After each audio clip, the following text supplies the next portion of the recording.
Bismillah. Oke, kita mulai ibu-ibu sekalian ya. Bismillah. Assalamualaikum warahmatullahi wabarakatuh.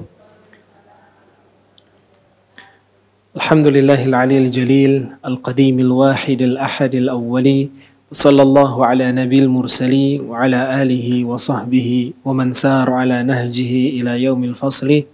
Allahumma inna nas'aluka ilman nafi'an wa rizqan tayyiban wa amalan mutaqabbala. Allahumma alimna ma yanfa'una wanfa'na bima 'allamtana wa zidna ilman.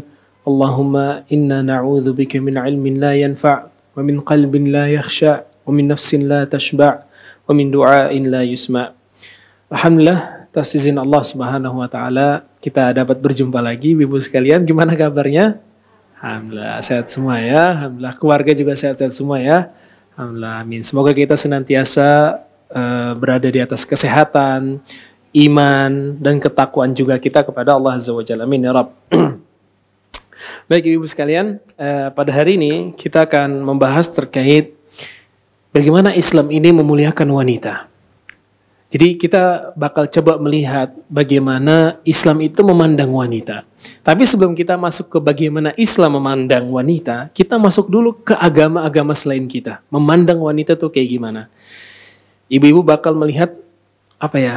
Suatu hal yang ya Allah wanita sampai enggak begitu harganya gitu di hadapan agama-agama yang lain. Kita akan lihat.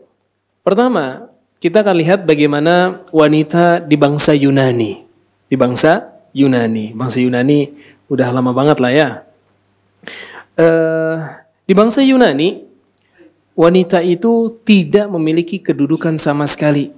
Bahkan wanita pada zaman itu hanya sebatas alat pemuas hawa nafsu saja. Sebatas alat pemuas hawa nafsu saja. Bahkan subhanallah yang menyedihkan adalah undang-undang negara Yunani pada waktu itu mendukung nilai ini. Jadi wanita itu nggak punya martabat sama sekali. Mereka itu hanya alat yang dipergunakan untuk melampiaskan hawa nafsu para lelaki, selesai. Udah. Sampai segitunya. Di zaman Yunani. Kemudian wanita-wanita ini terus terpuruk dengan kondisi seperti ini sampai akhirnya mereka membela diri.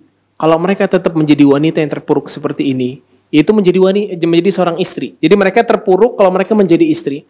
Akhirnya gimana caranya supaya mereka naik jabatan mereka? Mereka menjadi seorang pezina, pelacur, dengan tujuan untuk menaikkan martabat mereka. Jadi di zaman itu pelacur itu punya kedudukan lebih tinggi daripada seorang istri. Jadi istri itu nggak ada harga dirinya. Dia nggak bisa ngapa-ngapain kecuali alat. Tapi kalau seorang pelacur, intinya dia nggak nikah aja, udah dia punya jabatan yang tinggi. Di zaman Yunani kuno. Itu di zaman Yunani. Jadi cuma sekedar alat dan nggak punya harga diri, baru punya kehormatan dan harga diri kalau dia menjadi seorang pelacur. Kemudian, yang kedua, menurut bangsa Romawi, itu tadi bangsa Yunani, sekarang bangsa Romawi. Undang-undang Romawi menetapkan bahwa kaum wanita tidak memiliki kepribadian sama sekali. Artinya, wanita itu bukanlah suatu hal yang berharga. Jadi dia itu ya tidak dinilai sama sekali gitu, gak dikasih sudut pandang sama sekali di orang-orang Romawi. Lebih parah lagi, ketika seorang wanita beralih ke tempat tinggal suaminya, maka hubungan si wanita dengan keluarganya menjadi terputus. Jadi kalau seorang wanita menikah di bangsa Romawi, kemudian dia memilih untuk tinggal bersama suaminya, maka hubungan kekerabatan dia sama keluarganya yang asli terputus. Udah nggak boleh kontak-kontakan lagi. Udah dia jadi sama suaminya aja. Ya, kemudian yang menyedihkan adalah perempuan-perempuan tidak memiliki hak untuk memilih diri, untuk memilih kepentingan dirinya sendiri. Artinya dia mau dan tidaknya itu nggak boleh nentuin diri sendiri. Misalkan suaminya maksa dia untuk melakukan ini, dia nggak boleh nolak. Bahkan undang-undang negara mendukung hal itu. Nggak ada harganya, nggak punya kebebasan perempuan, nggak punya kebebasan. Cuman tidak berharga ketika di bangsa Yunani. Kalau bangsa Yunani kan hanya sebatas alat untuk memuaskan hawa nafsu, tapi kalau di bangsa Romawi ya naik dikit lah. Cuman mereka nggak punya keluasan, nggak punya hak untuk membela diri. Itu di bangsa Romawi. Nah, karena masalah ini perempuan nggak punya kebebasan untuk membela diri, akhirnya mulailah terjadi kericuhan di tengah rumah tangga yang ada di negeri mereka Romawi. Akhirnya banyaklah terjadinya perceraian, pelacuran, perzinahan tersebar semua karena masalah ini. Jadi subhanallah di bangsa Romawi perempuan juga nggak punya martabat. Nah, itu di bangsa Romawi. Bangsa Romawi ini agamanya Nasrani mereka ya, agamanya Nasrani. Tapi nanti kita bakal sebutin secara kaum Nasrani dan Yahudi secara khusus. Kemudian menurut bangsa Yahudi, ini sedih wanita di bangsa Yahudi. Wanita di bangsa Yahudi menurut Taurat tahu ya Bu, kitabnya orang-orang Yahudi itu Taurat namanya. Disebutkan di dalam Taurat dan boleh jadi ini adalah ayat yang diselewengkan. Itu di Taurat disebutkan wanita itu lebih buruk daripada kematian. Subhanallah. Wanita itu lebih buruk daripada kematian. Dan juga di dalam sebuah hadis Nabi SAW itu pernah suatu ketika Aisyah lagi haid, kemudian Nabi SAW tiduran di atas pahanya Aisyah sambil membaca Al-Quran, dan Aisyah itu sambil ngelus-ngelus rambutnya Nabi SAW. Kata para ulama, apa tujuan Nabi SAW melakukan hal itu? Ternyata orang-orang Yahudi pada zaman beliau waktu itu, kalau seorang wanita haid, dia diusir dari rumahnya. Diusir. Bahkan dianggap menjijikan sekali. Gak boleh balik ke rumah sampai haidnya selesai. Jadi mereka itu disuruh keluar, bahkan bukan cuma keluar dari rumah Bu, disuruh keluar dari kota. Jadi kalau mereka tinggal di Madinah, keluar dari kota Madinah. Sampai kalian suci, baru boleh balik lagi ke Madinah. Subhanallah. Dihinakan sampai sebegitunya. Nah, Nabi SAW melakukan hal tadi, tiduran sambil Aisyah dalam keadaan haid, itu untuk mengembalikan nilai wanita itu mulia di pandangan Islam. Jadi nggak seperti yang dikatakan orang-orang Yahudi. Wanita itu nggak ada harga dirinya, wanita itu menjijikan, wanita itu najis. Kan kalau Islam itu, nanti kita sebutkan, memandang wanita yang haid itu, yang najis hanya darah haidnya saja. Kondisi si wanita itu sedang berhadas, udah selesai. Tapi status dia sebagai seorang muslimah, udah kita muliakan. Tapi kalau orang Yahudi enggak. Ente haid, udah. Ente satu tubuh najis. Sehingga dijauhin. Itu di Nasrani. Kemudian juga yang menyedihkan adalah bangsa Yahudi itu sering melaknat dan mengutuk para wanita. Ya Allah, wanita itu di bangsa Yahudi enggak ada harga dirinya. Enggak ada harga dirinya. Kemudian yang sedih juga, wanita tidak boleh menerima waris. Enggak boleh. Suaminya meninggal, dia enggak boleh ngambil. Suaminya meninggal, anaknya meninggal, saudaranya meninggal, ayahnya meninggal, gak boleh dia ngambil warisan. Gak boleh. Yang ngambil siapa? Suaminya, saudara laki-lakinya. Itu di bangsa Yahudi. Itu di bangsa Yahudi. Kemudian di bangsa Nasrani, kedudukan wanita naiklah, meningkat. Cuman sampai pada titik di mana orang-orang Nasrani tidak mengakui keberadaan wanita. Artinya wanita ini sama mereka dilihat ya udah, mereka cuman hidup bareng sama laki selesai. Makanya kalau di Nasrani itu kan biarawati tidak boleh menikah kan ya. Demikian juga pendeta-pendeta. Karena memang menurut orang-orang Nasrani melampiaskan hawa nafsu dengan cara seperti itu mengotori nilai kesucian mereka. Jadi mereka ini kan menganggap diri mereka adalah suci dan mereka adalah utusan-utusannya Allah, utusannya Tuhan mereka, sehingga mereka nggak mau melakukan hal-hal itu, sehingga mereka menahan diri dari menikah, karena mereka menganggap wanita itu nggak usah disentuh, dan pun wanita menganggap dirinya nggak boleh disentuh sama laki-laki. Itu di Nasrani, dan itu semua adalah sebuah perbuatan yang menyelisihi Injil dan Taurat itu sendiri. Jadi sekarang itu kan kita tahu ya pendeta biarawati itu nggak menikah ya. Itu sebenarnya menyelisihi apa yang ada di dalam Injil dan Taurat sendiri. Dan itu dijelaskan oleh para ulama. Jadi sebenarnya dalam Injil dan Taurat itu ada perintah untuk menikah. Itu ada. Cuman mereka itu kan kerjanya gonta-ganti ayat Injil dan Taurat. Jadi kalau ini nggak sesuai dengan hawa nafsu mereka, diganti udah. Ini hapus aja, ganti. Dan itu sampai detik ini masih terjadi. Jadi Anda dengar ini sih dari ini. Tahu Dr. Zakir Naik nggak lah ya? Tahu ya Dr. Zakir Naik. Itu beliau sering menyebutkan bahwasannya orang-orang Nasrani itu sering melakukan revisi Injil tahunan. Ya, tahunan. Bayangin ya, firman Tuhan direvisi. Jadi mereka merasa nggak pas ini, diganti. Nggak pas ini, diganti. Makanya kalau misalkan kita bandingkan ya, percetakan Taurat tahun misalkan 1950 sama cetakan 2025, jauhnya beda. Beda banget. Dan inilah memang kekurangan Injil. Dan itu memang Allah sengaja bikin begitu. Karena apa? Allah bikin kekhususan di mana kitab suci terjaga secara 100% cuma dalam Al-Quran. Coba sekarang ada anak-anak yang hafal Quran, ada yang hafal 30 juz anaknya. Kalau ibunya anaknya. Jadi salah satu bentuk Allah menjaga Al-Quran ini adalah Allah memberikan taufik ke beberapa orang yang mau menghafal Quran sampai 30 juz. Kata demi kata, harokat demi harokat, panjang demi pendek. Ya kan? Kan kalau kita belajar tahsin, di sini ada kelas tahsin nggak? Ada nggak Bu Ayu, kelas tahsin? Belum ada ya. Kalau ada kelas tahsin, kan kita belajar makharijul huruf, belajar mat, idgham, dan lain sebagainya. Lihat, sampai sedetail itu saja diperhatikan sama Islam. Jadi nggak sembarangan orang boleh baca Quran itu suka hati, enggak. Ada ilmunya. Dan itu diantara bentuk penjagaan agama Islam ini.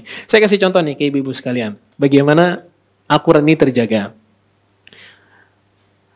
Misalkan saya baca ihdinas siratal mustaqim siratal ladzina an'amtu alaihim ghairil maghdubi alaihim. Ada yang salah atau ada yang benar? Insyaallah kan?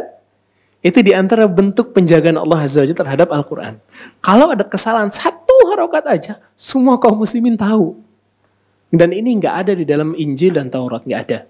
Jadi selesai Nabi Isa dan Nabi Musa alaihi wassalam menyelesaikan tugas mereka sebagai seorang rasul, udah Injil dan Taurat tersebar luas di tengah-tengah kaum Yahudi dan Nasrani begitu aja. Dan tidak ada satupun orang yang mau menjaganya. Makanya Injil itu bervariasi. Demikian Taurat bervariasi. Nggak seperti Al-Quran cuma satu aja udah. Nggak ada bedanya. Oke? Itu faedah ya tentang Al-Quran. Kemudian kita masuk ke wanita menurut bangsa Persia. Menurut bangsa Persia. Menurut bangsa Persia, wanita itu hanya sekedar barang dagangan atau perhiasan saja.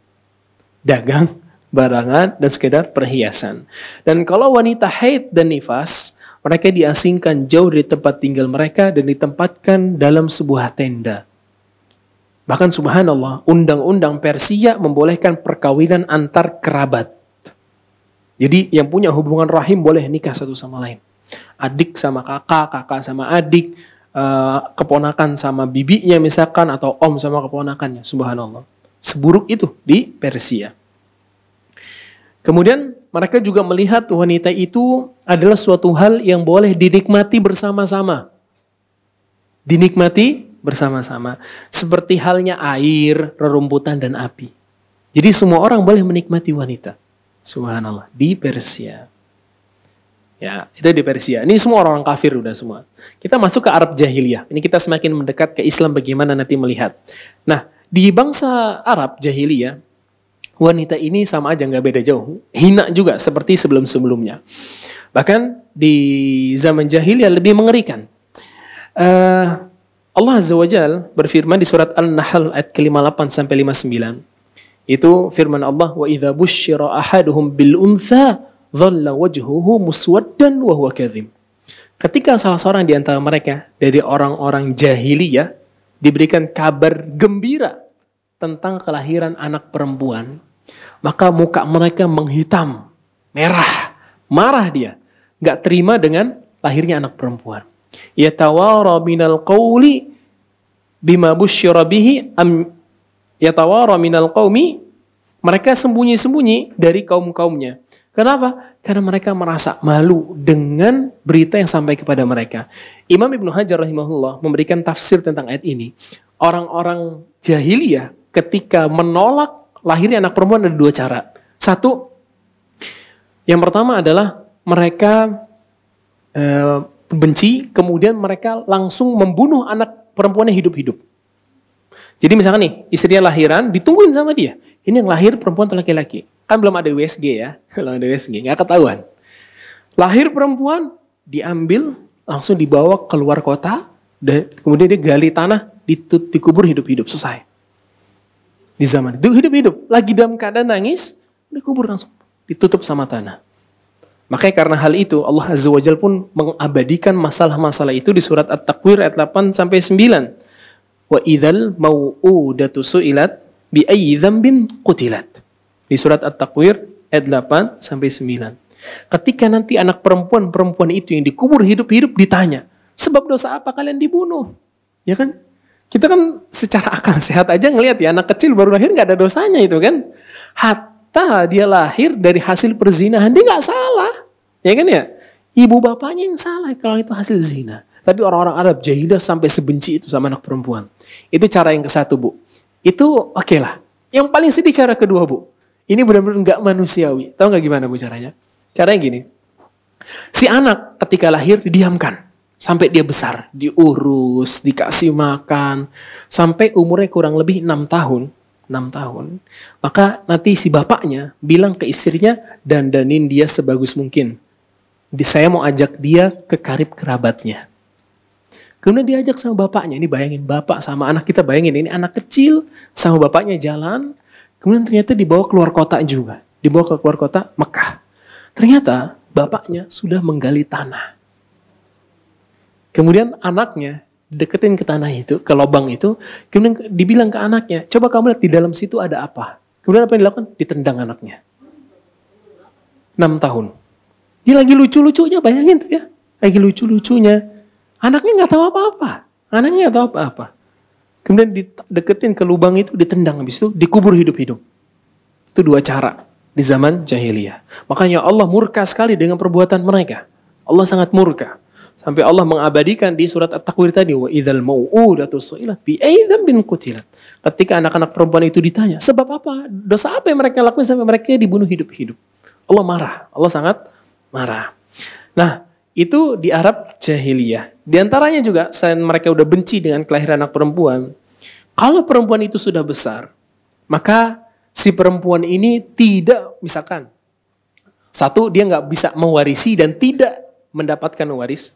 Tidak mewarisi dan tidak mendapatkan waris. Mewarisi artinya kalau dia mati, hartanya yang nggak bisa dikasih ke anak keturunannya. Diambil semua sama si suami dan keluarga suami.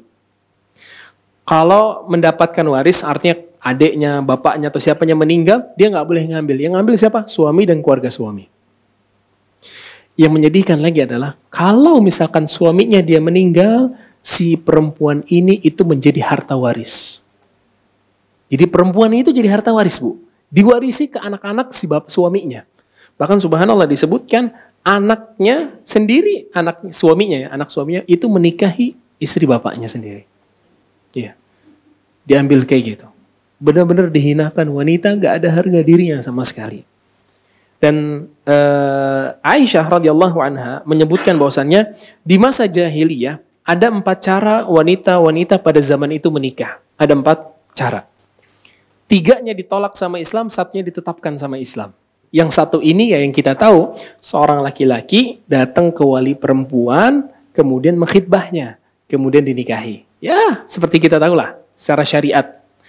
Yang 3 ini menjijikan. Yang pertama, ketika seorang suami menikah dengan seorang perempuan, maka orang jahiliyah pada zaman itu tuh fokusnya mereka ketika menikah itu punya anak keturunan aja. Nggak mikirin gimana dia berbuat baik sama istrinya, nggak.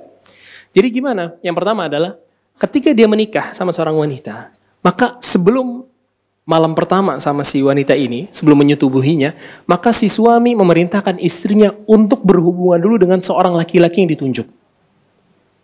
Ditunjuk dulu siapa? Si Fulan. Kamu ke Fulan dulu, coba sama dia. Nanti ditunggu. Kalau misalkan hamil, baru mau dilanjutin hubungannya. Kalau hamil, baru mau dilanjutin. Kenapa mereka lakukan itu? Karena fokusnya mereka cuma 1. Pengen punya anak keturunan, itu aja. Gak mikirin gimana hatinya perempuan, gak peduli mereka kayak gitu. Itu cara pertama. Jadi istrinya suruh berzina dulu sama seorang laki-laki. Kalau hamil dari situ, baru dilanjut pernikahannya. Itu cara pertama. Cara kedua, ini disebutkan sama Ibunda Aisyah. Hadisnya sahih. Diriwayatkan Imam Bukhari, ada di Sahih Bukhari. Yang kedua kata Aisyah adalah seorang istri, seorang wanita, misalnya seorang wanita diperintahkan sama walinya untuk melakukan perzinahan dengan kurang lebih 3 sampai 10 orang. 3 sampai 10 orang dalam satu waktu. 3 sampai 10 orang. Setelah kejadian itu, maka ditunggu. Kalau misalkan dia hamil, si perempuan ini boleh nunjuk dari 3 sampai 10 orang itu mana yang mau dinikahi. Jadi kalau dia hamil dari hasil perzinahan dengan 3 sampai 10 wanita itu, dia boleh milih mana aja laki-laki yang dia mau. Silakan. Itu cara kedua. Dan ini ditolak sama syariat. Ini perzinahan. Cara ketiga itu para pelacur. Para pelacur. Itu mereka membolehkan siapa saja untuk mendatangi dia.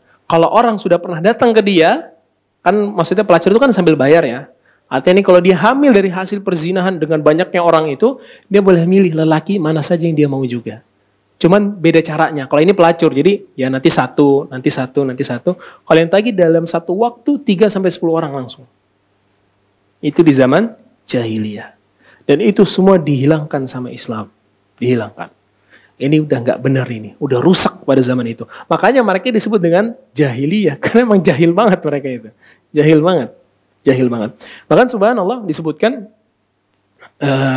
sebagian mereka ketika melakukan tawaf di Masjidil Haram, telanjang bulat, laki-laki dan perempuannya. Laki-laki dan perempuan, kenapa coba nggak Bu? Jadi orang-orang Mekah ini mensyaratkan, nggak tahu datang dari mana, mereka mensyaratkan kalau kalian mau tawaf harus kain ihramnya itu dari kami bangsa Quraisy. Kalau misalkan enggak, kalian berarti bertawaf dengan cara yang salah. Nah, cuman kebanyakan orang pada waktu itu nggak punya duit, sehingga mereka yang mau melakukan tawaf nggak punya duit, nggak bisa beli. Akhirnya apa? Telanjang, muterin Ka'bah telanjang. Itu di zaman jahiliyah. Maka pantaslah mereka disebut jahiliyah. Terlebih dari itu adalah mereka melakukan kesyirikan. Itu dosa yang paling besar. Yang jadi titik berat permasalahan nanti dakwahnya Nabi SAW itu karena mereka menyembah selain Allah. Nah itu aja. Dengan dosa mereka sebanyak itu ya, ditambah ini yang paling top. Dosa mereka melakukan kesyirikan. Nah itu adalah gambaran wanita di zaman Yunani, Romawi, apalagi Persia, Yahudi, Nasrani, ya, dan Arab jahiliyah. Ada 6. Itu adalah wanita di zaman-zaman itu. Hina dan tidak berharga. Sekarang kita lihat bagaimana Islam memuliakan wanita. Ini ibu-ibu bakal bersyukur banget. Alhamdulillah saya Islam ya. Baik. Sebelum saya sebutin tentang bagaimana Islam memandang wanita, maka saya ingin sebutkan sebab kerusakan umat Islam itu sebenarnya kata para ulama itu kembali ke 1 dari 3 poin. 1, para wanita mereka melakukan tabarruj. Disebutkan sama Ibnu Qayyim. Para wanita mereka melakukan tabarruj. Tabarruj, tahu tabarruj Bu? Berdandan atau bersolek. Tapi bukan bersolek dalam rumah, keluar rumah. Oke? Itu 1. Yang kedua, mereka para wanita dan laki-laki melakukan khalwah. Berdua-duaan tanpa ada tujuan. Dan yang ketiga, para wanitanya kehilangan rasa malu.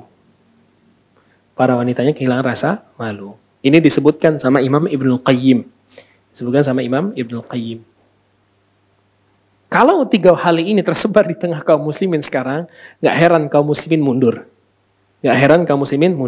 Dan subhanallah, 3-3-nya ada pada zaman ini. Wanita bertabarruj banyak. Sangat banyak. Bukan tabarruj lagi, berpakaian tapi telanjang mereka. Kemudian berkhalwah, ya Rabb, berkhalwah. Berkhalwah itu pada zaman ini sudah berkembang Bu. Gak cuman ya satu ruangan berdua cowok cewek gitu, enggak. Tapi sekarang berkhalwah lewat sini juga bisa. Ya kan? Adanya video call, teleponan, chatan, itu semua bentuk khalwah dan itu diharamkan sama syariat kalau nggak ada tujuan pentingnya. Ya.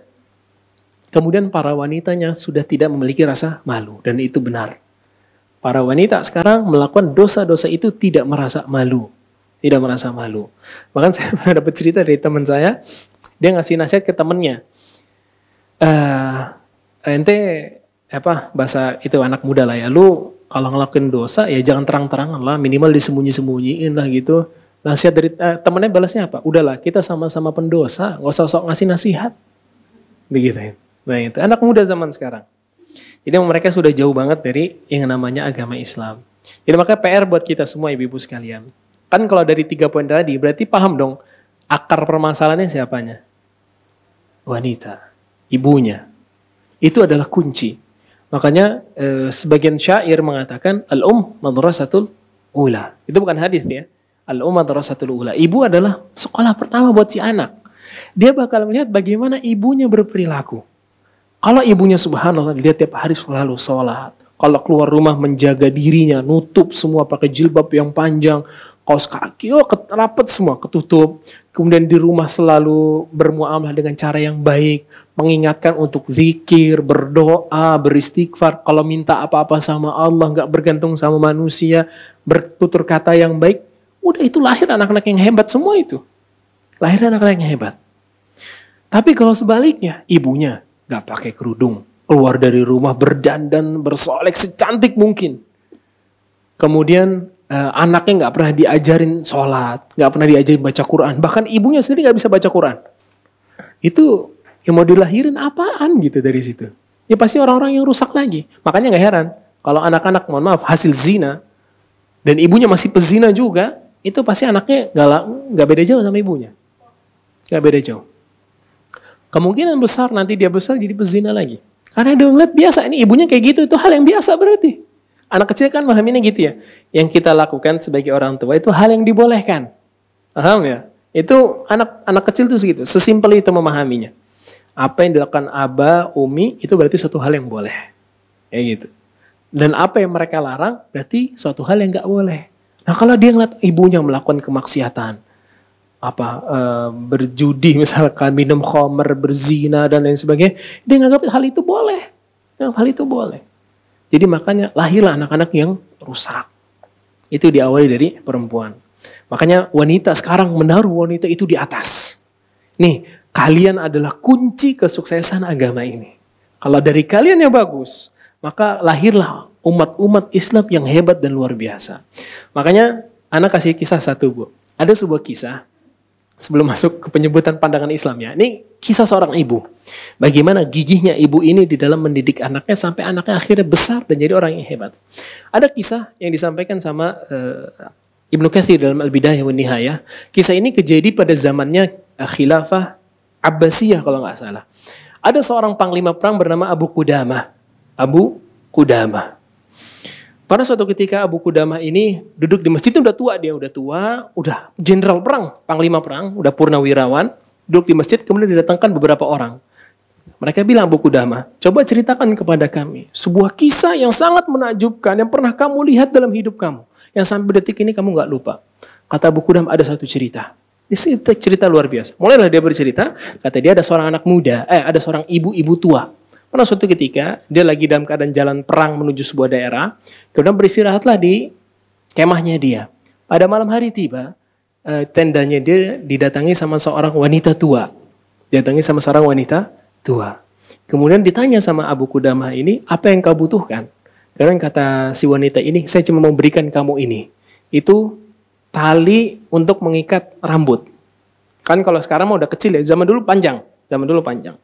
Kemudian Abu Qudamah waktu itu bingung, maksudnya apa ini? Kemudian kata ibu ini, Abu Qudamah, bukankah kamu kemarin memerintahkan orang untuk bersedekah dengan hartanya untuk berperang di jalan Allah? Kata Abu Qudamah, iya, saya perintahkan mereka untuk itu. Kan dia jenderal perang. Jadi dia setiap ke daerah, dia nyuruh orang-orang untuk bersedekah juga. Dan itu dilakukan sama Nabi. Kemudian kata ibu ini, dan saya nggak punya harta apa-apa kecuali tali ini saja. Bayangin, ini si ibunya. Kemudian akhirnya ibu itu langsung pergi. Si Abu Qudamah dalam keadaan heran. Kenapa ini? Tapi subhanallah dia kagum. Dia nggak punya harta apa-apa kecuali ini. Ternyata ini disedekahkan juga. Besok paginya, ketika pasukan sudah berjalan menuju ke titik peperangan, maka Abu Qudamah dikejar sama seorang anak muda. Berlari dan masih muda, umurnya mungkin sekitar 18-an. Kemudian ditanya sama Abu Qudamah, kamu siapa? Loh, kata dia, ibu saya belum ngasih tahu kamu. Ibu kamu, siapa ibu kamu? Yang semalam datang membawakan kamu tali kekang yang kamu pakai. Jadi talinya itu dipakai buat kekang kudanya sekarang. Kata itu yang ngasih tali kekang itu. Oh, itu ibu kamu? Iya. Kemudian kata Abu Qudamah, karena ngelihat kesian sama anak muda ini. Masih muda, ibunya udah tua. Udah, kamu balik aja ke rumah. Ini biar urusan kami orang-orang yang sudah besar dan sudah berani. Kata anak muda ini, jangan. Kamu nih, saya udah suruh keluar dari rumah, disuruh ibu saya untuk berperang di jalan Allah. Kemudian kamu larang saya. Kata Abu Qudamah, saya kesian sama kamu. Akhirnya dia tetap maksa untuk maju. Akhirnya peperangan pun terjadi. Si Abu Qudamah kelepas sama dia, kepisah. Kemudian berperang terjadi, ternyata Abu Qudamah pantau anak muda itu, hebat sekali ini, masih muda tapi hebat. Kemudian berjalannya waktu, tiba-tiba istirahatlah, mereka istirahat dan lain sebagainya. Si anak muda ini gesit gitu. Apa yang kamu butuhkan Abu Qudamah? Saya bantu. Apa yang kamu butuhkan? Kata Abu Qudamah, udah kamu coba masak makanan deh untuk kami. Kami capek dan kami ingin makan. Akhirnya anak muda itu lakukan. Dia masak, kemudian pasukan waktu itu nungguin, kok makanan nggak datang-datang, ini udah malam, makanan belum datang-datang. Akhirnya Abu Qudamah ngecek, kemana nih anak muda kok nggak datang-datang. Akhirnya datangin sama Abu Qudamah, kemudian ternyata anak muda itu tertidur di sebelah panci yang lagi dia masak. Kecapean, tertidur dia. Wah, Abu Qudamah mau bangunin nggak enak, karena kata Abu Qudamah, muka dia terlalu muda untuk dibangunin, kesian gitu. Akhirnya udah Abu Qudamah nungguin, tapi ketika lagi nungguin makanan matang juga, Abu Qudamah sambil mandangin wajah dia, tiba-tiba tertawa. Tertawa dengan wajah yang sangat berseri-seri dan tawa yang besar. Kemudian dari tawa itu langsung bangun dia. Langsung bangun. Kemudian si Abu Qudamah bertanya, anak muda, tadi saya lihat kamu ketawa, kenapa? Kata si anak muda ini, udah gak usah khawatir. Itu urusan saya sama Allah, kata dia. Urusan sama Allah. Terus kata Abu Qudamah, demi Allah, saya gak akan tidur dengan nyenyak sampai kamu cerita sama saya. Akhirnya anak muda itu cerita lah. Kata anak muda ini, wahai Abu Qudamah, ketika saya tadi tidur, saya mimpi saya masuk surga. Saya mimpi masuk surga. Ibu-ibu, kita itu bisa mimpi masuk surga, tapi semua tergantung dengan keimanan kita sama Allah. Semakin tinggi keimanan, mungkin sekali untuk kita mimpi masuk surga. Bahkan lebih dari itu, mimpi ketemu Allah bisa. Itu semua sama para ulama. Mungkin sekali, bahkan ketemu Nabi SAW pun bisa. Tapi itu tergantung dengan keimanan. Jangankan Nabi SAW, Nabi Ibrahim, Nabi Ismail, bisa kita ketemu sama mereka dalam mimpi. Tapi itu tergantung dengan keimanan. Karena dia ceritalah, saya tadi mimpi saya masuk ke dalam surga. Ketika saya sedang berjalan di dalam surga, tiba-tiba saya melihat sebuah bangunan yang begitu mewah. Saya nggak pernah lihat kemewahan yang luar biasa dari bangunan seperti itu di atas muka bumi. Akhirnya saya dekatin. Dan ketika saya dekatin, ternyata di situ ada sebuah aula yang di situ berisikan wanita-wanita yang begitu muda dan sangat cantik. Gak pernah saya lihat. Bidadari. Gak pernah saya lihat. Dan akhirnya saya masuk dan saya minta izin untuk melihat ke dalam. Kemudian kata anak muda ini, kemudian saya bertanya sama mereka, siapa pemilik rumah ini? Kemudian antara wanita-wanita itu pun bercerita satu sama lain. Itu orangnya ya. Kata mereka saling satu sama lain cerita kayak gitu. Kemudian kata para wanita ini, bukan kami pemiliknya. Pemiliknya ada yang di atas. Jadi rumahnya itu berlantai. Kemudian kata anak muda ini, demi Allah ketika saya semakin dekat melihat wajah wanita-wanita ini, demi Allah, wajah mereka jauh lebih indah daripada alam semesta. Saking indahnya wajah mereka. Akhirnya wanita-wanita ini bilang, bukan. Pemilik rumah ini adalah seorang wanita bernama Al-Aina Al-Mardiyah. Kemudian akhirnya saya bilang ke wanita itu, boleh nggak kalian antarkan saya ke dia? Saya penasaran, siapa ini kok bisa punya rumah ini? Ketika dia diajak ke atas, kemudian saya mendapati seorang wanita yang jauh lebih cantik daripada wanita-wanita yang tadi. Ini jauh lebih cantik lagi, lebih cantik daripada alam semesta, dan saya nggak pernah lihat kecantikan semisal ini. Bahkan sampai kata dia, ketika saya melihat dia, saya sampai mulai nafsu. Kemudian kata dia, jangan, tar dulu, belum waktunya. Kemudian si wanita ini, si Al-Ain Al-Mardiyah mengatakan, selamat datang kepada suamiku. Kemudian ketika Abu Qudamah mulai tertarik untuk menyentuh dia, maka kata Al-Ain Al-Mardiyah, tar dulu, belum waktunya. Besok kita ketemu. Di waktu duha. Kita ketemu di waktu duha. Kemudian cerita itu didengarkan sama Abu Qudamah, takjub, subhanallah. Amalan apa yang kamu lakuin sampai kayak gini gitu. Subhanallah. Sampai ngeliat berita gembira dari Allah Azza wa Jalla. Karena akhirnya besok pagi lah mereka berperang dan sebagainya. Kemudian Abu Qudamah, jadi kebiasaan seorang jenderal pada zaman dulu ketika selesai perang, mencari anak buahnya. Siapa saja yang meninggal. Didata. Kemudian Abu Qudamah gak dapetin nama anak muda ini. Kok gak ada ini? Dan gak ada juga di pasukan orang-orang yang hidup, gak ada. Akhirnya khawatir dia, kemana nih anak muda? Akhirnya dia terjun lagi ke lap medan perang yang di situ banyak dengan jasad. Dia cari anak muda itu. Kemudian dia dapatin anak muda itu sedang tiduran. Kemudian dia sambil berteriak, Abu Qudamah, Abu Qudamah. Akhirnya dia samperin. Oh, anak muda itu sudah berlumuran dengan darah dan luka di bagian depannya saja. Dan di sekeliling dia sudah ada sekitar 10 orang musuh. Artinya dia berperang lawan 10 orang itu dan berhasil membunuh semua, akhirnya dia mati. Kemudian di sakaratul mautnya, kata anak muda ini, Abu Qudamah, saya memiliki pesan. Ini sambil dalam keadaan sakaratul maut, batuk dengan darah dan lain sebagainya itu. Kemudian dia berkata, Abu Qudamah, saya punya pesan untuk kamu. Bisa nggak kamu ketika nanti balik, saya ini punya adik perempuan, masih kecil. Saya sama dia itu selalu main bareng. Dan dia itu senang banget kalau ketemu sama saya selalu sayang dia dan lain sebagainya. Dan kami nggak punya siapa-siapa kecuali ibu kita saja. Nah, maka saya yakin betul kalau saya mati sekarang, adik saya pasti sedih banget. Maka tolong jangan sampaikan kalau saya ini mati. Tapi sampaikanlah kalau saya itu sudah kembali ke tempat yang lebih mulia. Kembali kepada Allah Azza wa Jalla. Dan bawa sepotong kain baju saya untuk memberikan tanda kepada dia. Dan satu lagi paman, kata anak muda ini, engkau ingat dengan cerita yang semalam aku sampaikan? Kata si Abu Qudamah, ya saya ingat. Kata Abu Qudamah, udah kamu cukup, jangan banyak ngomong, ini luka kamu makin parah. Kemudian kata anak muda ini, paman, wanita yang semalam saya lihat sekarang dia ada di sisi saya. Kenapa? Ada di sisi saya. Dan dia mengatakan sekarang sudah waktunya. Sekarang sudah waktunya. Selesai dari itu, akhirnya dia meninggal. Dan Abu Qudamah selama perjalanan itu kepikiran dengan ucapan si anak muda itu. Ada adik perempuan. Akhirnya si Abu Qudamah ingatlah desa di mana si ibunya itu ada gitu. Kembalilah Abu Qudamah karena searah balik juga ke arah balik ke kerajaan. Kemudian di desa itu berhentilah. Kemudian mencari wanita itu. Kemudian didapetin si wanita itu di rumah tertentu. Kemudian Abu Qudamah datang. Kemudian ngetuk pintunya. Assalamualaikum. Kemudian kata ibunya keluar. Waalaikumsalam. Ibunya pertama kali ngomong ibunya bukan si Abu Qudamah. Ibunya bilang, Abu Qudamah, kamu datang ke saya ini mau memberikan kabar gembira atau bela sungkawa? Tuh, kata Abu Qudamah, apa maksudnya? Kalau kabar gembira, kamu ingin menyampaikan ke saya bahwasannya anak saya sudah mati sebagai seorang syahid.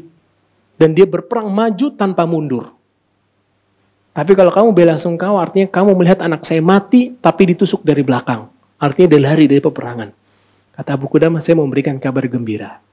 Anak ibu mati sebagai seorang pahlawan dalam medan perang itu. Dan dijelaskan kejadian tadi. Kemudian dia memberikan pesan ke saya. Ini pakaian yang dia bilang untuk diberikan. Kemudian adiknya di dalam rumah itu mendengar percakapan itu. Kemudian keluar. Ibu, mana kakak? Gitu kan. Mana kakak? Kok nggak ada? Kemudian si Abu Qudamah pun nggak tega untuk bercerita ke anak kecil itu. Karena janjinya si anak Abu Qudamah sama anak muda itu jangan ceritain ke adiknya. Dan akhirnya disampaikanlah, kakak kamu sudah kembali ke tempat yang lebih mulia. Tempat yang lebih mulia. Dia senang di situ. Kemudian anak kecil ternyata paham. Karena ibunya lagi megang kain bajunya berlumuran dengan darah. Akhirnya anak kecil itu nangis. Kemudian pingsan. Kemudian subhanallahiladzim. Ini dari cerita anak kurang paham gimana. Ketika anak kecil itu pingsan. Maka ketika Abu Qudamah mau gendong sama ibunya gak dibolehin. Kemudian dipeluk. Kemudian sama Abu Qudamah dilihat anak kecil itu sudah berhenti bernafas. Nyusul. Subhanallah nih ibunya. Ketika kejadian itu ibunya langsung masuk ke rumah dan kata Abu Qudamah, saya mendengar suara bisikan ibu itu. Kata ibunya, segala puji bagi Allah Subhanahu wa taala yang telah memberikan saya 2 orang syahid sekaligus. Tuh, keimanan, Bu. Keimanan. Dan lahirlah orang-orang yang besar kayak gitu. Ini masih banyak kisah-kisah kayak gini lagi, masih banyak. Di zaman Nabi SAW pun juga ada yang bisa ibu-ibu lihat di buku-buku sirah. Tapi intinya maksudnya, itulah wanita di Islam sekarang. Sangat tinggi dan mulia. Sangat tinggi dan mulia. Hebatnya mereka itu lahirlah orang-orang hebat. Bisa ibu lihat Imam Syafi'i, Imam Ahmad, Imam Bukhari. Imam Bukhari, Bu, ketika lahir matanya buta. Semua orang udah bilang ini gak ada harapannya, gak ada masa depan nih anak. Ya kan kalau kita juga ngeliat, ya Allah buta, kesian. Oh dia ini mah cuma bergantung sama orang tua dan keluarga aja kan. Tapi ibunya gak pernah putus asa doa sama Allah. Sampai akhirnya ketika umurnya Imam Bukhari 2 tahun, ibunya mimpi ketemu Nabi Ibrahim alaihissalam. Kemudian di dalam mimpi, Nabi Ibrahim mengatakan, wahai ibu bergembira, Allah telah mengembalikan pandangan anakmu. Ketika pagi hari dicek, anaknya udah ngeliat Imam Bukhari. Lihat, ibu, doa ibu. Kemudian juga kisah belakangan, kisah Syekh bin Baz rahimahullah. Syekh bin Baz rahimahullah, di umur 16 tahun buta. Sebabnya apa, Bu? Penyakit. Sebabnya penyakit. Kata bibinya sendiri, adik dari ibunya, bilang ke ibunya si Syekh bin Baz, apalagi yang kamu harapin dari bin Baz? Udah buta, gak bisa apa-ngapain. Tapi ibunya punya dedikasi yang besar. Gak mau menyerah karena hal itu. Akhirnya apa? Ibunya didik langsung. Syekh bin Baz mau baca buku, dibacain sama ibunya. Syekh bin Baz mau merojah, dimerojahin sama ibunya. Sampai akhirnya menjadi ulama besar, mufti Saudi. Bayangin. Tinggi sekali kedudukannya. Dari seorang ibu, wanita. Kemudian, Imam Syafi'i dan Imam Ahmad. Mereka berdua ini lahir dari seorang wanita juga, Bu. Tapi ibunya sabarnya luar biasa mendidik mereka. Salah satunya Atha bin Abi Rabah. Ini seorang tabi'in, Atha bin Abi Rabah. Atha bin Abi Rabah, Bu, secara fisik kita bakal ngeliat dia sebelah mata. Dia hitam. Kulitnya hitam karena dari orang-orang Ethiopia. Hidungnya pesek. Kemudian matanya picek sebelah. Baik, cacat nih. Matanya picek sebelah, kakinya lumpuh sebelah. Kakinya lumpuh sebelah. Kemudian apa? Dia miskin. Kemudian apa? Dia dihina sama teman-temannya ketika lagi main. Kamu ya anak kecil lah gitu kan ya. Tapi subhanallah ibunya ngasih pesan ke Atha bin Abi Rabah, wahai Atha, bolehlah mereka mendahulukan dan mengungguli kamu dari sisi dunia. Tapi ungguli mereka dari sisi agama. Karena hal itu, Atha bin Abi Rabah giat untuk belajar dan jadi ulama besar, bahkan jadi imamnya para tabi'in. Atha bin Abi Rabah namanya. Bisa ibu baca tuh kisahnya. Itu luar biasa. Dari seorang ibu. Intinya baiknya dan hebatnya bangsa umat Islam lah ya. Itu dari seorang wanita. Kalau wanitanya baik, insya Allah anak-anaknya jadi anak-anak yang baik. Baik. Sekarang kita lihat bagaimana Islam memuliakan wanita. Yang pertama, ya, bagaimana Islam memuliakan wanita? Yang pertama adalah Islam mencela perilaku orang Arab jahiliyah yang dahulu. Itu ketika mereka mengubur hidup anak-anak mereka. Dicela sama Islam, dibela.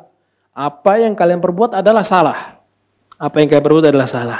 Dan Allah abadikan hal itu dalam surat At-Takwir ayat 8-9 tadi kita udah baca. Wa idzal mau'udatu su'ilat bi ayyi dzambin qutilat. Ketika anak-anak perempuan yang dikubur hidup-hidup itu ditanya, karena sebab dosa apa kalian dibunuh? Dosa apa? Kesian banget mereka dibunuh, ya Allah. Ya, itu yang pertama. Jadi Islam mencela perbuatan orang-orang jahiliyah, mencela.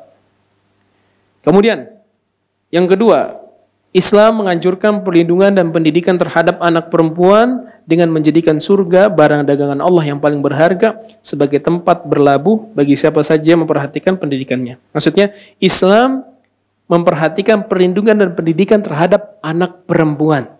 Islam memperhatikan dan melindungi pendidikan terhadap anak perempuan. Di sini ada yang punya anak perempuan 2. 1 doang? 2? Ada lagi? Ya. Ibu-ibu sekalian sudah punya anak perempuan 2. Kalau anak-anak udah besar, tetap dididik. Sampai mereka menikah. Kalau ibu-ibu sampai mereka menikah bisa dididik dengan cara yang baik, ibu-ibu sudah dapat kunci surga. Jaminan surga. Jaminan. Artinya pasti ibu masuk surga. Kecuali ketika syaratnya terpenuhi. Apa dalilnya? Dalilnya ada sabda Nabi SAW, diriwayatkan Imam Bukhari. Nabi SAW pernah bersabda, "Mani betuliya minal banati bi syai'in fa ahsana ilaihinna kunna lahu sitran minan nar." Barang siapa yang diberikan ujian dengan anak perempuan, lalu dia memperlakukan mereka dengan cara yang baik, maka mereka akan menjadi pelindung bagi orang tuanya dari api neraka. Anak angkat tar dulu. Kita anak kandung dulu ya. Anak kandung dulu. Ini yang pertama, anak kandung. Kemudian di dalam hadis yang lain, Nabi SAW juga mengatakan, "Man 'ala jariyataini hatta tablugha jaa'a yaumal qiyamah ana wa huwa wa dhamma asabi'ahu." Barang siapa yang memelihara 2 anak perempuan sampai mereka baligh, mereka besar. Nanti pada hari kiamat, aku sama dia nih orang tuanya kayak begini. Dekat. Jadi ini adalah VIP. Orang-orang yang nanti pada hari kiamat dekat sama Nabi kerumunannya, itu adalah orang-orang seperti ini. Orang-orang yang punya anak perempuan 2, kemudian dibesarkan dengan cara yang baik, kemudian mereka jadi anak-anak yang baik juga. Nanti dia sama Nabi SAW begini. Di hari kiamat. Begini. Deket banget. Yang pada waktu itu kita butuh syafaat orang ya. Nanti kita dekat sama Nabi SAW. Dalam hadis yang lain, Nabi SAW pernah mengatakan, siapa yang punya siapa yang punya 3 anak perempuan, kemudian baik sama mereka sampai mereka besar, maka itu akan menjadi jaminan surga buat dia. Kemudian para sahabat bertanya, ya Rasulullah, kalau 2 anak perempuan gimana? Kata Nabi SAW, dan 2 anak perempuan. Jadi minimal 2 anak perempuan, kita baik sama mereka sampai mereka nikah, atau balik lah paling minimal, sampai menikah sih, para ulama mengatakan sampai menikah. Kemudian kita sabar dengan mendidik mereka, kita dapat jaminan masuk surga. Jaminan, Bu, jaminan. Artinya kalau kita mati dengan kondisi itu, insya Allah surga udah. Insya Allah surga. Jadi sebenarnya masuk surga tuh sebenarnya gampang, tapi kepleset dari surga juga gampang. Ya, kepleset dari surga juga gampang. Ya, jadi yang punya anak perempuan jangan merasa kayak ya Allah anak perempuan lagi.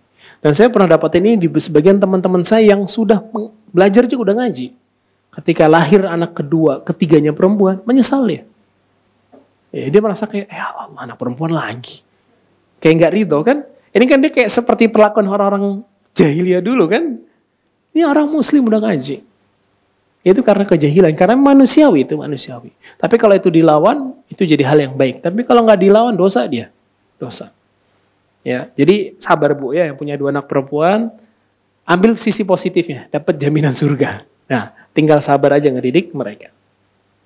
Kemudian yang ketiga, kan tadi kita udah sebutkan di orang-orang Yunani dan sebagainya, wanita nggak ada harga diri, nggak punya hak untuk menerima waris dan lain sebagainya. Di dalam Islam, seorang wanita itu wajib diberikan nafkah. Masya Allah, wajib diberikan nafkah. Tapi ibu-ibu sekalian, nafkah ibu-ibu yang mana?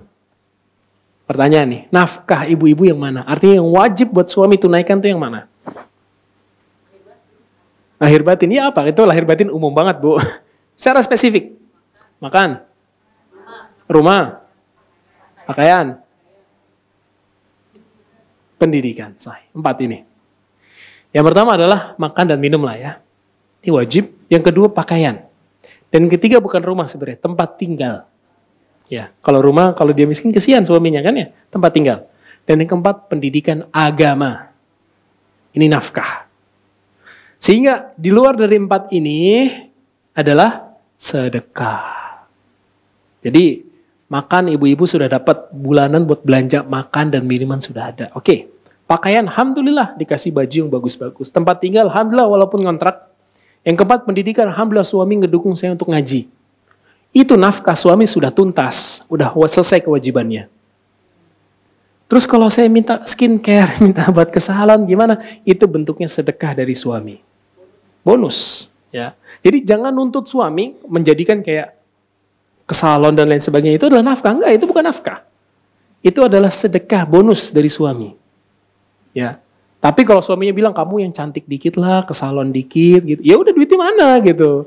Tapi kalau dia ngomong ya udah sabar aja seadanya gitu. Ya. Jadi jangan dituntut. Saya pernah dapetin ibu-ibu nuntut suaminya dari sisi itu. Itu saya nggak dikasih uang salon Ustaz. Kenapa emang? Ya saya kan harus ke salon tiap bulan.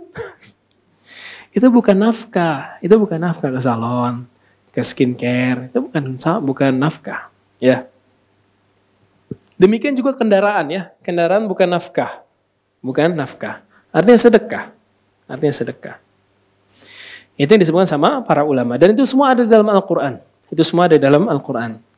Makanan dan minuman ada di dalam firman Allah di surat Al-Baqarah ayat 233. Untuk makanan dan minuman, makanan dan pakaian ada di firman Allah surat Al-Baqarah ayat 233. Ya, 233 nanti bisa dicek ya. Itu firman Allah wa 'alal mauludi lahu rizquhunna wa kiswatuhunna bil ma'ruf. Dan buat para wanita yang melahirkan anak-anak kalian itu ada nafkah berupa rezeki, yaitu makanan dan juga pakaian dengan cara yang baik. Itu makanan dan pakaian. Yang ketiga, yang tadi 1 2, yang ketiga tempat tinggal. Itu di dalam firman Allah Azza wa Jalla di surat At-Tahrim ayat ke-6. Di surat At-Tahrim ayat ke-6. Itu firman Allah, askinuhunna min haitsu sakantum min wujudikum. Tempatilah istri-istri kalian di tempat mana kalian tinggal dari kemampuan kalian, min wujudikum, dari kemampuan kalian. Dan yang keempat, ini dari dari firman Allah Azza wa Jalla di surat At-Tahrim juga, di surat At-Tahrim, yang sebelumnya tadi di surat At-Talaq, astagfirullah. Yang tempat tinggal di surat At-Talaq ayat 6. Kalau ilmu agama itu di surat At-Tahrim ayat ke yang ya ayyuhalladzina amanu qu anfusakum wa ahlikum nara. Ayat berapa itu ya? 6 ya. Ya ayyuhalladzina amanu qu anfusakum wa ahlikum nara. Bagaimana cara seorang suami atau kepala rumah tangga membuat anak istrinya bisa melindungi diri mereka dari api neraka? Dengan mengetahui apa saja penyebab masuk neraka. Itu adalah pendidikan. Itu adalah pendidikan. Ya, jadi sekarang wanita diwajibkan diberikan nafkah. Masya Allah. Naik derajatnya. Nah, ini yang keempat penting nih Bu. Seorang wanita kalau sudah menginjak usia untuk menikah, maka dia memiliki hak untuk memilih calon suaminya. Seorang wanita kalau sudah menginjak usia menikah, maka dia memiliki hak untuk memilih calon suaminya. Di zaman jahiliyah tadi kan caranya kayak tadi kan ya, menyedihkan gitu ya. Terus lagi di zaman-zaman yang lain itu lebih menyedihkan. Tapi di zaman kita juga menyedihkan. Sebagian wanita itu dipaksa untuk menikah dengan seorang laki-laki yang sudah ditunjuk sama orang tuanya. Dan ini sebenarnya menyelisihi syariat Islam. Menyelisihi syariat Islam. Seorang wanita tidak boleh dipaksa untuk menikah dengan seorang laki-laki, nggak boleh. Dia harus memilih dengan keridhoannya dia. Kalau dia ridho dengan laki-laki itu baru dinikahi. Tapi kalau dia nggak mau, ya udah jangan dipaksa. Cuman diberikan arahan. Misalkan kita udah nyariin buat dia nih, ini cowok, Masya Allah, ganteng, soleh, bernasab, kaya, nggak mau juga. Nah, ini problem. Kenapa kamu nggak mau? Aku udah jatuh cinta sama dia. Ini diarahkan, ya nggak gitu caranya. Dengan cara yang baik. Karena Nabi SAW mengatakan, "Idza ja'akum man tardawna dinahu wa khuluquhu fazawwiju." Apabila datang kepada kalian seorang laki-laki, ke anak-anak perempuan kalian yang kalian sudah ridhoi agama dan akhlaknya, nikahin sama dia. Nikahin. Fa in lam taf'alu takun fitnatun wa fasadun 'arid. Kalau kalian nggak lakuin hal itu, khawatir terjadi fitnah dan azab yang mengerikan. Lihat, karena nggak mau menikahi dengan seorang laki-laki yang baik.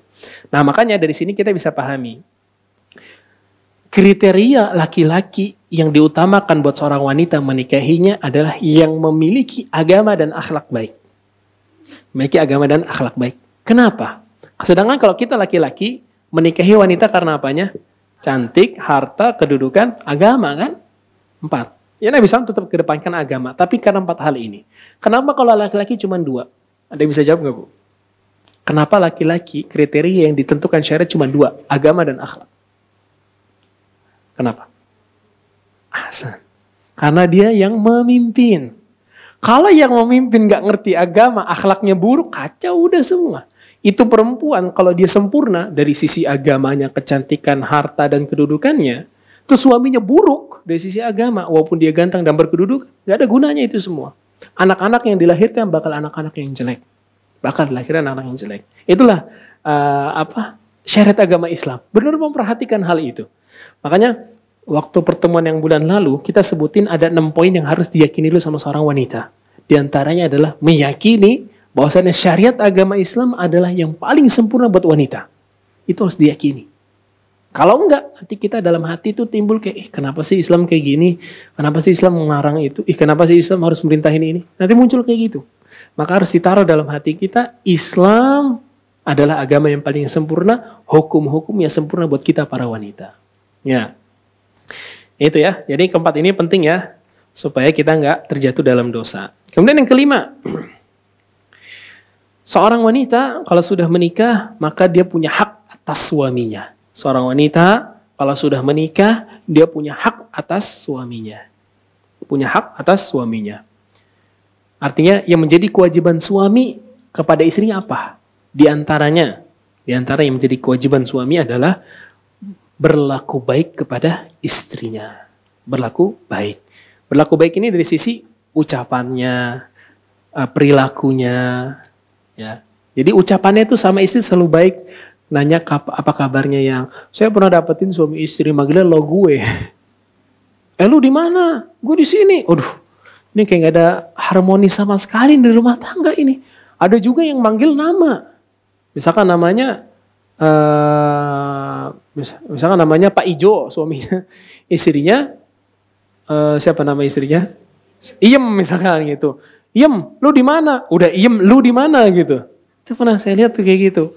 Waduh, ini di rumah yang ada piring terbang mulu kayaknya kan. Subhanallah. Jadi Nabi SAW sendiri ya sama Aisyah radhiyallahu anha itu manggilnya dengan ya Aish. Ya Aish. Atau Humaira kadang sama Nabi SAW dipanggil. Itu panggilan sayang Nabi SAW sama istrinya Aisyah. Tapi kalau Aisyah, kenapa ke Nabi kok cuma ya Rasulullah? Karena itu udah status beliau. Gak bisa diubah itu. Dan itu menunjukkan kecintaan juga. Ya kan? Kecintaan. Tapi itu maksudnya Nabi SAW sama istri sini kayak gitu. Ngasih panggilan sayang, kayak gitu. Jadi ini PR sih buat para suami ya, bisa disampaikan ke suaminya, berlaku baik sama istri-istrinya. Apalagi jangan dicuekin istrinya kalau mau curhat, gitu kan ya.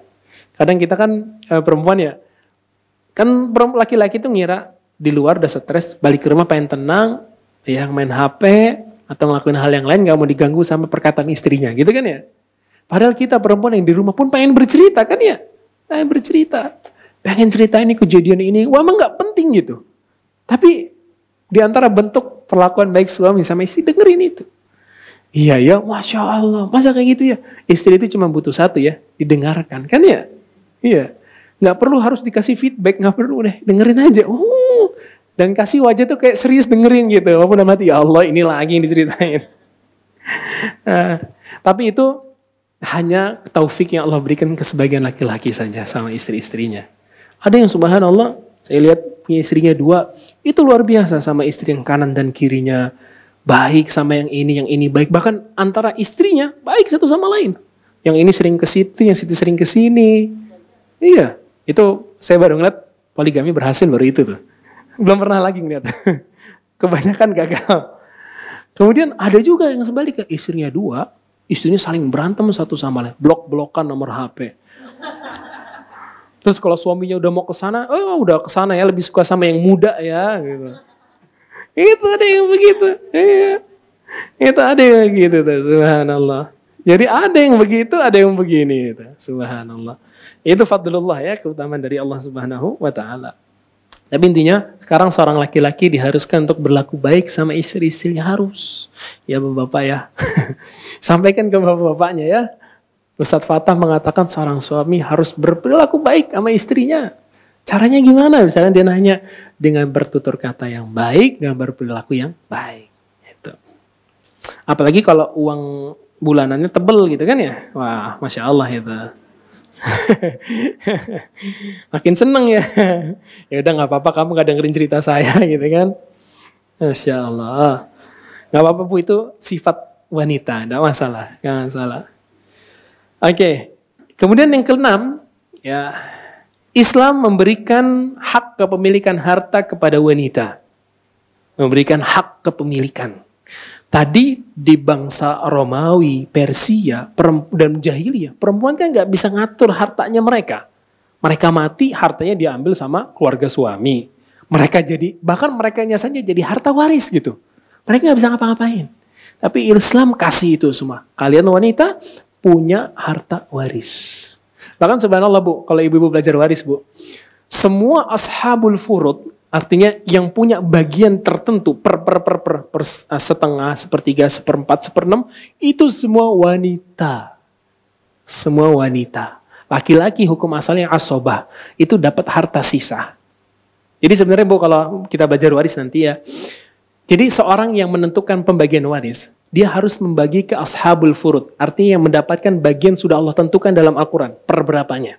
Itu yang pertama. Nanti kalau misalnya ada orang laki-laki dan dia termasuk dari asabah, maka dia ngambil sisanya. Ngambil sisanya. Berapa bagian dia? Misalkan jadi dari 12 bagian. Maka kalau sisanya cuma 1 bagian, itu buat dia udah selesai. Belum tentu. Belum tentu. Saya juga waktu itu mikir gitu Bu. Laki-laki pasti dapatnya besar terus. Waktu itu guru saya bilang, enggak, belum tentu. Dikasih contoh sama dia, nih coba kamu hitung. Aneh hitung, ternyata dia dapat kecil. masih ada ibu bapak dan saudari perempuannya banyak. Udah dapat dikit dia. Gitu. Kalah. Kayak gitu. Kayak itu kalau belajar waris ya. Tapi maksudnya Islam berikan hal ini. Udah, kalian para wanita nggak usah khawatir. Kalau kalian orang ahli waris kalian ada yang meninggal, kalian dapat. Pun kalau kalian meninggal, kalian mewarisi. Dan kalian boleh mengelola harta kalian sendiri. Kan ibu-ibu, alhamdulillah sekarang punya duit, boleh pakai apa aja kan ya? Mau beli HP lagi, mau beli baju, mau beli make up, mau beli sedekah, silakan. Nggak ada yang larang.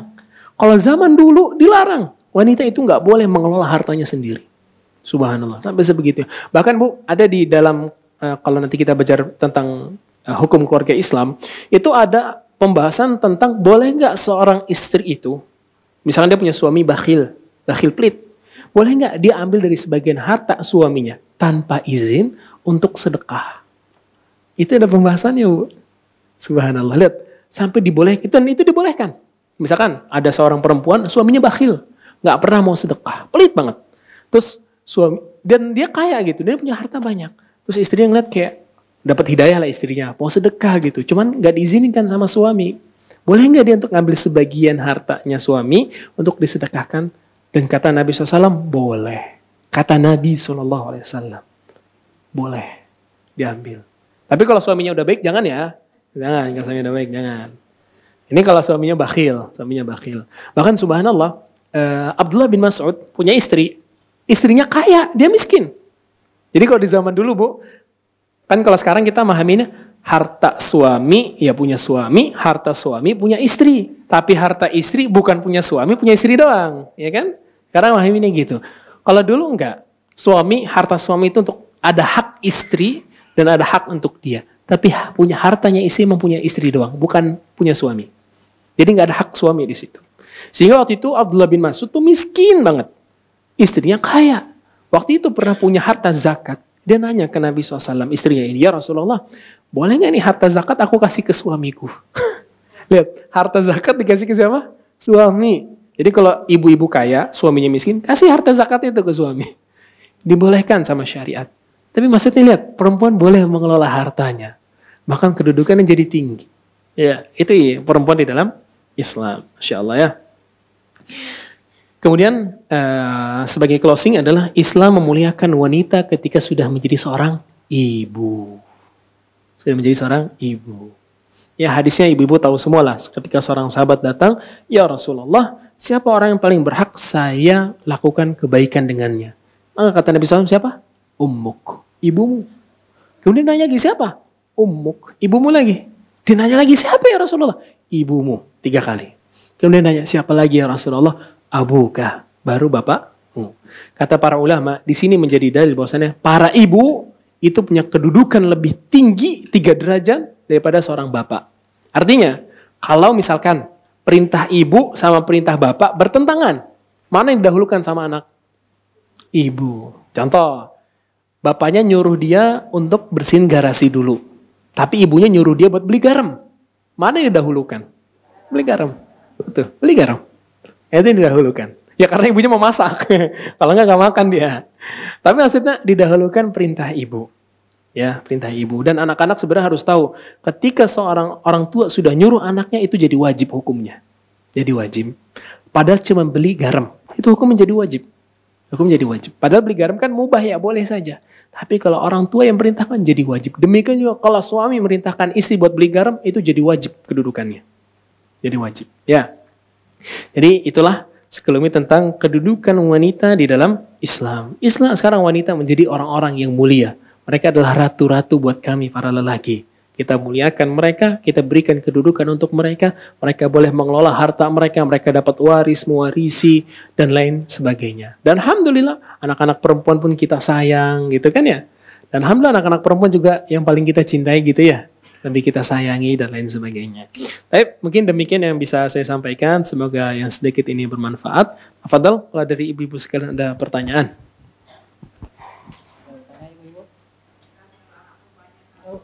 Oh ya.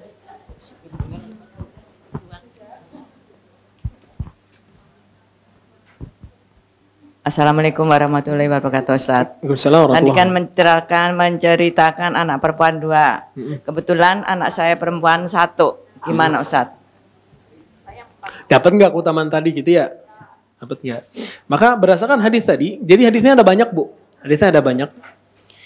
Sebagian hadis menyebutkan minimal 2, minimal 3. Tapi intinya, kalau kita punya anak perempuan, walaupun 1, kemudian kita baik sama mereka, minimal itu menjadi hijab dari api neraka. Itu paling minimal. Tapi kalau yang punya 2, 3, lebih, kemudian baik sama mereka, itu jadi jaminan surga buat kita. Ya, kayak gitu. Ya, kayak gitu. Allahu a'lam.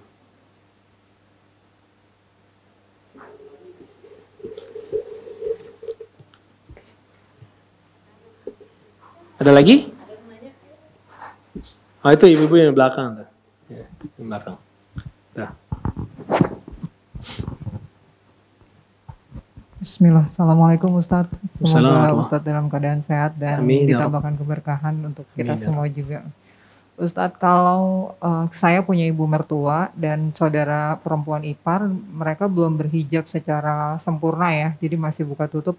Itu saya sebagai saudara dan menantu, tugas mengajaknya itu gimana ya Ustadz? Terus menerus atau cukup 1-2 kali? Itu aja. Terima kasih Ustadz. Wassalamualaikum warahmatullahi wabarakatuh. Baik, untuk menegak, jadi gini, dalam kita berdakwah Bu, supaya kita nggak kena dosa dari diam dari kemungkaran, itu adalah melakukan peneguran 1 kali untuk menggugurkan kewajiban.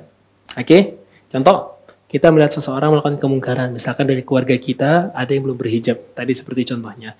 Kewajiban kita sebagai orang yang paham untuk menegur 1 kali itu yang wajib.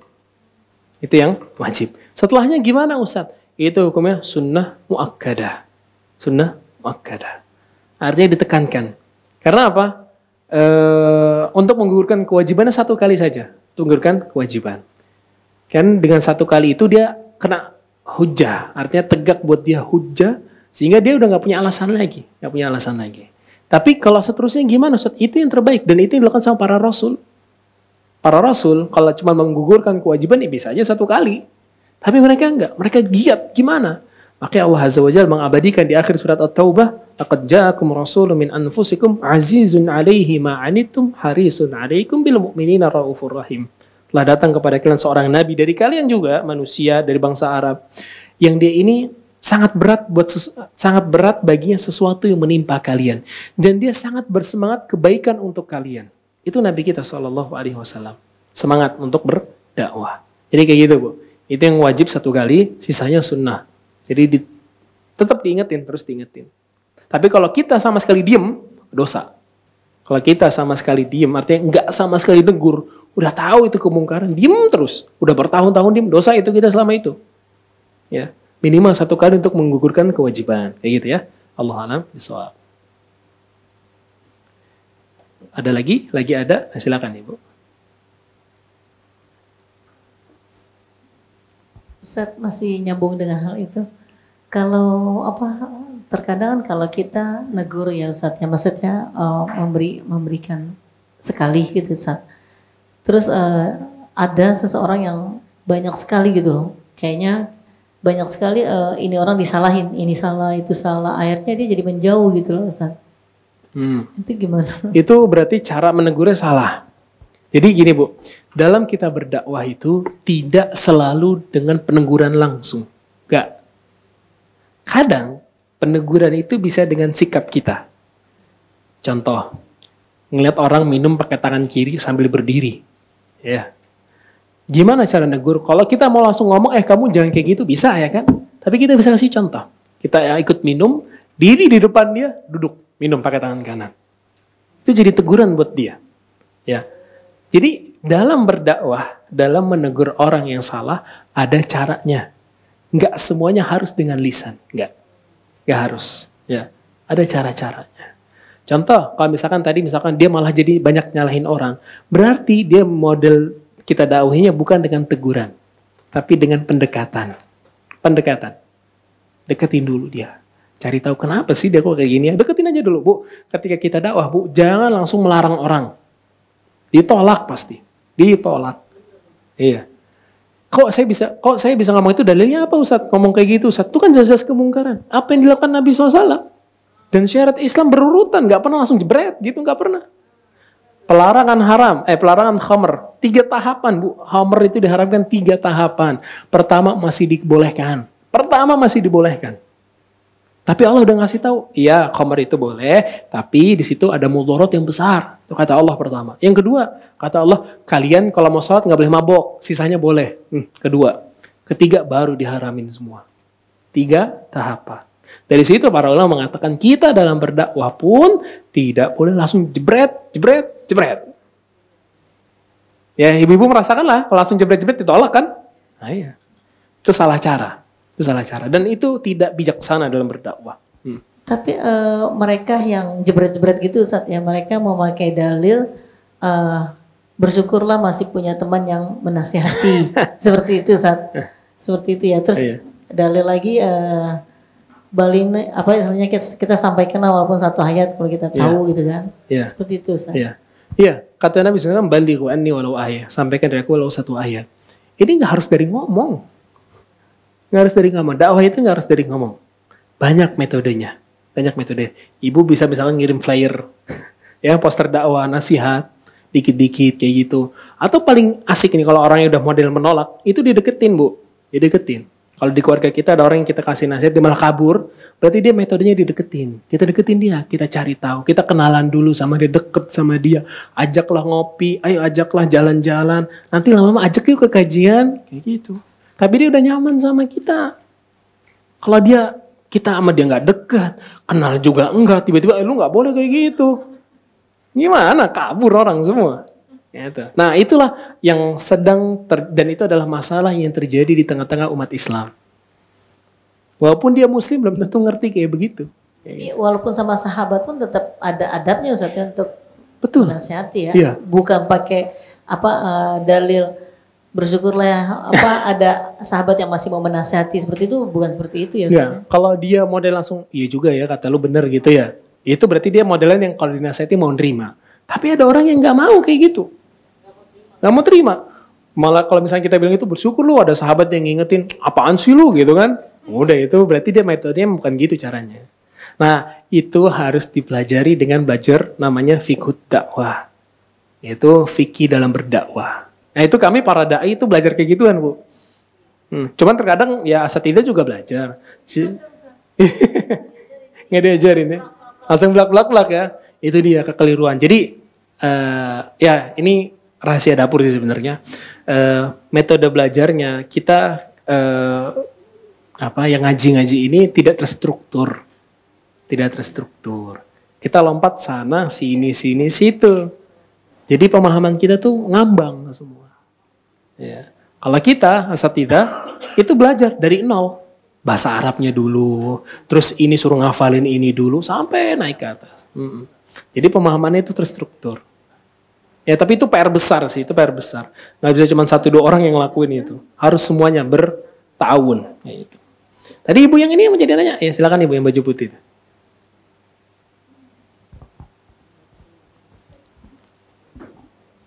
Assalamualaikum Ustaz. Waalaikumsalam.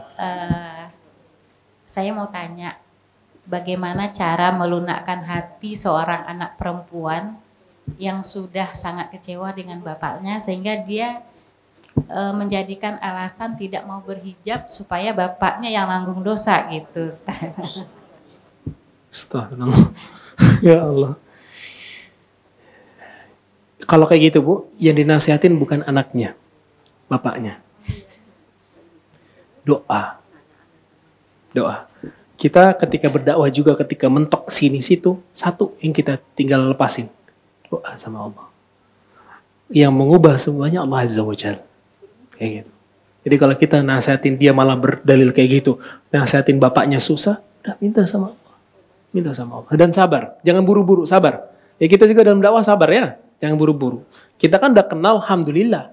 Orang lain belum kenal, mau dipaksa. Sabar. Terus apakah kita dosa Ustadz kadang ngedimin kayak itu? Enggak dosa. Kita sedang berusaha untuk mendakwahi kayak gitu. Doa Bu ya. Iya, karena kan memang si anak ini udah nggak mau komunikasi lagi dengan si bapaknya juga kayak gitu Ustaz. Kecewa, betul. Nah itu juga emang PR besar ya. Kalau kita punya anak perempuan, kalau bisa dia deket sama bapaknya. Jadi dia ini nanti jadi wanita yang baik dari bapaknya, bukan dari ibunya, dari bapaknya. Tapi kalau perempuan, kalau laki-laki dari ibunya. Jadi disilang gitu. Jadi kalau seorang perempuan ingin kita pengen anak ini jadi baik, deketin ke bapaknya. Karena psikologis itu. Jadi dia bakal lihat laki-laki yang benar tuh kayak bapaknya. Laki-laki yang jadi idaman dia tuh bapaknya kayak gini. Dan si laki-laki kenapa ke ibu? Karena dia bakal timbul gimana memuliakan wanita. Bagaimana dia nanti mencari seorang istri yang harus kayak ibunya. Akhirnya terbentuk kalau laki-laki dan wanita yang baik. Gitu. Tapi kalau udah PR kayak gitu, pertama sabar dan kedua doa. Itu berarti sudah salah langkah di awal. Doa udah. Bapaknya udah ada doa udah. Doa. Pagi anaknya misalnya kayak tadi ngelawan ya, udah doa. Susah, doa. Doa sama Allah. Sabar. Pasti doa kita diijabah sama pasti. Kapannya Allahu a'lam. Ya, tapi pasti yakin dulu doa kita diijabah. Ya itu ya. Allahu a'lam bishawab. Makasih Ustaz. Sama-sama. Ini ada pertanyaan. Ustadz, apakah wanita tetap tidak diperbolehkan memakai parfum jika ingin sholat berjamaah di masjid? Iya. Waktu itu kita udah sampein hadisnya ya. Dari Abu Hurairah radhiyallahu anhu. Abu Hurairah pernah lagi jalan mau ke masjid. Lewat di depan dia wanita. Ketika wanita itu lewat, wanginya kecium sama Abu Hurairah. Abu Hurairah langsung panggil, "Ya amatal jabbar." Wahai hamba wanitanya Allah, sini. Kemudian ditanya, apakah kamu dengan cara kayak gini datang ke masjid? Kata dia, iya. Kamu habis dari salat? Iya. Kemudian Abu Hurairah mengatakan, aku mendengar Nabi SAW mengatakan, la yaqbalullahu salata mra'atin kharajat min baitiha bitib. Atau kama qala SAW. Allah gak akan pernah menerima salat seorang wanita yang keluar dari rumahnya. Salat seorang wanita yang keluar dari rumahnya. Seorang wanita yang keluar dari rumahnya dengan tujuan untuk salat, tapi memakai parfum. Hatta taghsiluha, sampai dia mandi dulu. Niatnya sholat ibadah kan ya, tapi itu ternyata nggak Allah sukai. Allah nggak suka wanita kayak gitu.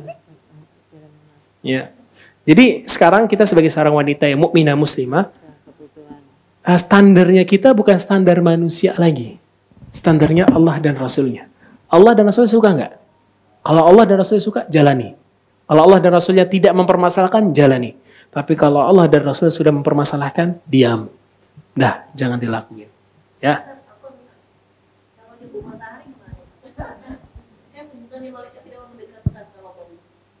Matahari.